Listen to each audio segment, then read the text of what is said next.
स्वागत है दोस्तों आपका आपके अपने YouTube channel Anjani commerce classes में। आज के इस वीडियो में हम सीखेंगे टाइप्स ऑफ प्रेफरेंस शेयर्स, यानी प्रेफरेंस शेयर्स कितने प्रकार के होते हैं वो मैं आपको इस वीडियो में समझाऊंगा।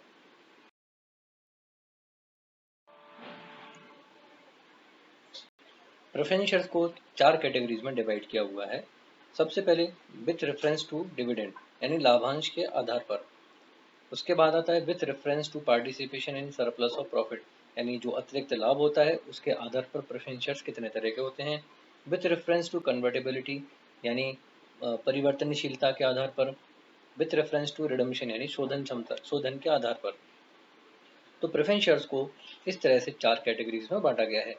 आइए डिस्कस करते हैं किस किस तरह के प्रेफरेंस शेयर्स होते हैं।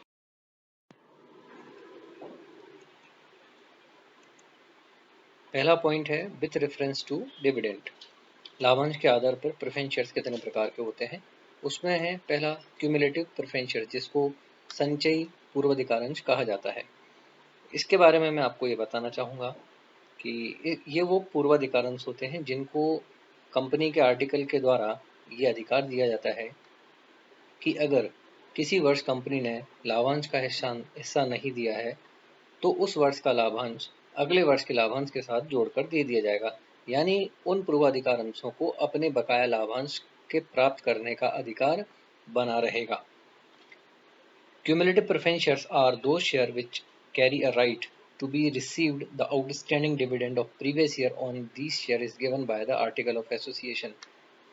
If the company is not profitable, then dividend will not be paid that year. The dividend for that year will be paid by adding it to the next year dividend. बहुत ही आसान है, इसको एक हम example के साथ समझने की कोशिश करते हैं। कंपनी ने 10,000 शेयर इशू किए, 8% प्रेफरेंस शेयर 100 रुपये का एक। अब यहाँ पर 10,000 शेयर 100 रुपये का एक, तो 10,000 इंटू 100, तो यहाँ पर अमाउंट होता है 10 लाख रुपए। अब 10 लाख पर अगर हम 8% डिविडेंड कैलकुलेट करें तो 10 लाख का 8% होगा 80,000। अब कंपनी को 2018-19 में प्रॉफिट हुआ तो कंपनी ने उन प्रेफरेंस शेयर्स पर 80,000 का डिविडेंड पे कर दिया। अब कंपनी को 2019-20 में प्रॉफिट नहीं हुआ तो यहाँ पर उन्होंने डिविडेंड का पेमेंट नहीं किया। थर्ड ईयर हम देखते हैं, कंपनी जो 2020 और 21 में जब डिविडेंड पे करेगी प्रॉफिट होने की सिचुएशन में, तो यहाँ पर डिविडेंड पेड होगा 80,000 तो करंट ईयर का, और 80,000 जो प्रीवियस ईयर का डिविडेंड बकाया है वो यहाँ पर ऐड करके पे कर दिया जाएगा। तो इस तरीके से 1,60,000 रुपये का पेमेंट होगा। तो ये होते हैं क्यूमुलेटिव प्रेफरेंस शेयर्स। अब डिस्कस करते हैं नॉन क्यूमुलेटिव प्रेफरेंस शेयर्स क्या होते हैं। नॉन क्यूमुलेटिव प्रेफरेंस शेयर्स वो होते हैं जिनको आर्टिकल के द्वारा ये अधिकार नहीं दिया गया है कि जिस वर्ष कंपनी उनके लाभांश का भुगतान नहीं करेगी तो उस लाभांश की राशि का भुगतान अगले साल लाभांश के साथ जोड़कर किया जाएगा। मतलब उनको सिर्फ वही लाभांश मिलेगा जब कंपनी को प्रॉफिट होगा, और अगर कंपनी को प्रॉफिट नहीं हुआ तो उस वर्ष का लाभांश उन्हें नहीं दिया जाएगा। Non-cumulative preference shares. Non-cumulative preference shares are those shares which does not carry a right to be received the outstanding dividend of previous year on these shares is given by the article of association.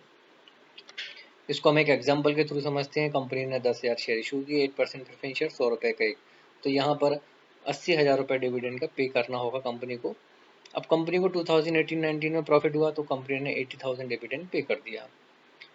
1920 में company को profit नहीं हुआ तो उन्होंने dividend का payment नहीं किया। अब 2020-21 में कंपनी को सिर्फ 80,000 का ही डिविडेंड पे करना होगा जो कि करंट ईयर का है प्रॉफिट होने पर। अब यहाँ पर कंपनी बाउंड नहीं है कि इन शेयर्स पर पिछले साल का डिविडेंड का भी पेमेंट किया जाए। तो इस सिचुएशन में इस तरह के shares non cumulative preference shares कहलाएंगे। उनको सिर्फ करंट ईयर के डिविडेंड को ही रिसीव करने का अधिकार होगा अगर कंपनी को प्रॉफिट हुआ है तो।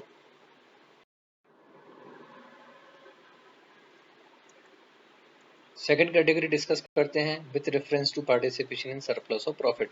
कंपनी को एक्सेस प्रॉफिट होने की कंडीशन में उस एक्सेस प्रॉफिट में से प्रेफरेंस शेयर्स को हिस्सा दिया जाएगा या नहीं दिया जाएगा।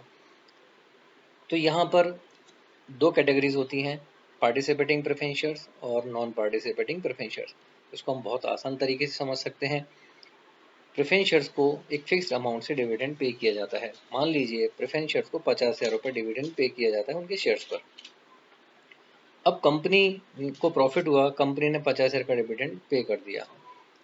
उसके बाद इक्विटी शेयर होल्डर को डिविडेंड पे करने के बाद और प्रेफरेंस शेयर्स को 50,000 का डिविडेंड पे करने के बाद भी कंपनी के पास एक्सेस प्रॉफिट है। तो यहाँ पर अब कंपनी का डिसीजन है कि उस एक्सेस प्रॉफिट में प्रेफरेंस शेयर्स को उस एक्सेस प्रॉफिट का कुछ पार्ट दिया जाएगा या नहीं दिया जाएगा।